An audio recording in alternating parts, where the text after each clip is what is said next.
A letter? Repeated Professor McGonagall faintly, sitting back down the wall.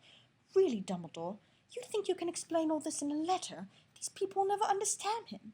He'll be famous, a legend. I wouldn't be surprised if today was known as Harry Potter Day in the future. There'll be books written about Harry. 7 books and 8 feature films. Every child in our world will know his name.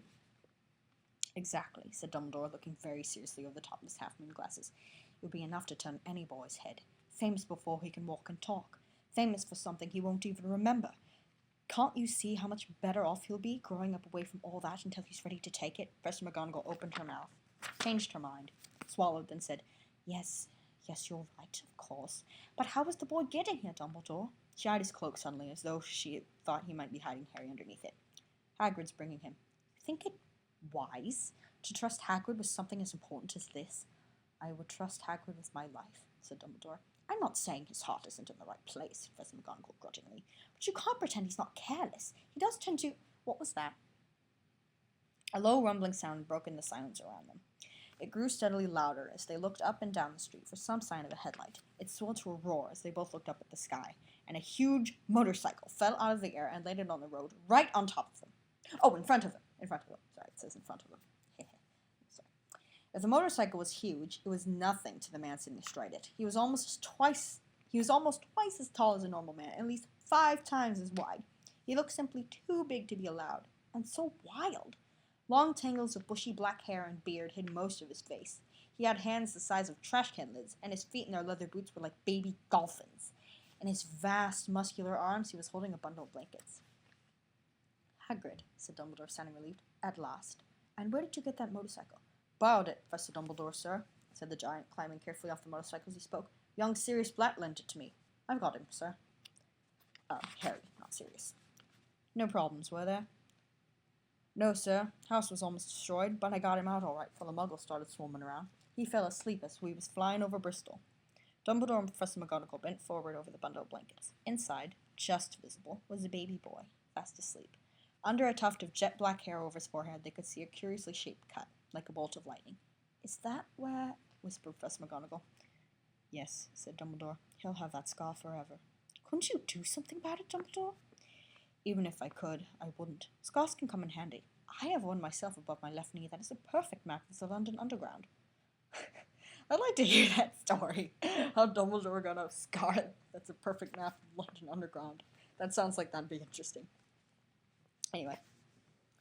Well, give him here, Hagrid. We better get this over with. Dumbledore took Harry in his arms and turned toward the Dursleys' house. Could I say goodbye to him, sir? Asked Hagrid. He bent his great shaggy head over Harry and gave him what must have been a very scratchy, whiskery kiss. Then suddenly Hagrid let out a howl like a wounded dog. Shh! Hissed Professor McGonagall. You'll wake the muggles! Sorry, sobbed Hagrid, taking out a large spotted handkerchief and burying his face in it. But I can't stand it. Lily and Jane's dead, and poor little Harry off to live with muggles. Yes, it's all very sad, but get a grip on yourself, Hagrid, or we'll be found, Professor McGonagall whispered, patting Hagrid gingerly on the arm as Dumbledore stepped over the low garden wall and walked to the front door. He laid Harry gently on the doorstep, took a letter out of his cloak, tucked it inside Harry's blankets, and then came back to the other two. For a full minute, the 3 of them stood and looked at the little bundle. Hagrid's shoulders shook, Professor McGonagall blinked furiously, and the twinkling light that usually shone from Dumbledore's eyes seemed to have gone out. Well, said Dumbledore finally, that's that. We've no business staying here. We might as well go and join the celebrations. Yeah, said Hagrid in a very muffled voice. I'll be taking Sirius's bike back. Oh, I don't think he'll still be there, Hagrid. Good night, Professor McGonagall. Professor Dumbledore, sir. Wiping his streaming eyes on his jacket sleeve, Hagrid swung himself onto the motorcycle and kicked the engine into life. With a roar, it rose into the ore. With a roar, it rose into the air and off into the night. I shall see you soon, I expect, Professor McGonagall, said Dumbledore, at the place where we both work, probably, nodding to her. Professor McGonagall blew her nose in reply. Oh, that's a nice way to greet someone. By the way, England, Privet Drive must be a really safe neighborhood if you could just leave children on the doorstep without worrying about it. Because I know in America that would not fly, probably anywhere. Just saying. So yeah. Safe neighborhood. Safe country, maybe, too. I don't know.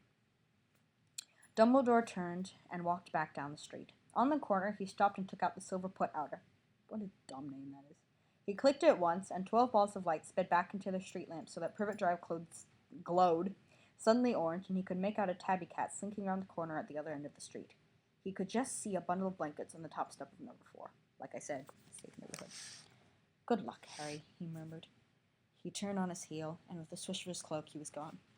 A breeze ruffled the neat hedges of Privet Drive, which lay silent and tidy under the inky sky, the very last place you'd expect astonishing things to happen. Harry Potter rolled over inside his blankets without waking up, or falling off the front stoop. One small hand closed on the letter beside him, and he slept on, not knowing that he was special, not knowing he was famous, not knowing he would be woken in a few hours' time by Mrs. Dursley's scream as she opened the front door to put out the milk bottles, nor that he would spend the next few weeks being prodded and pinched by his cousin Dudley. He couldn't know that at this very moment people meeting in secret all over the country were holding up their glasses and saying in hushed voices, "To Harry Potter, the boy who lived." Alright, not a bad way to start a series, I must say. So that was Chapter 1 of Harry Potter and the Sorcerer's Stone, and the first chapter of the entire series. I'm Dragonkeeper19600. Thank you for joining me, and Chapter 2 will be up shortly, hopefully. Okay, thank you.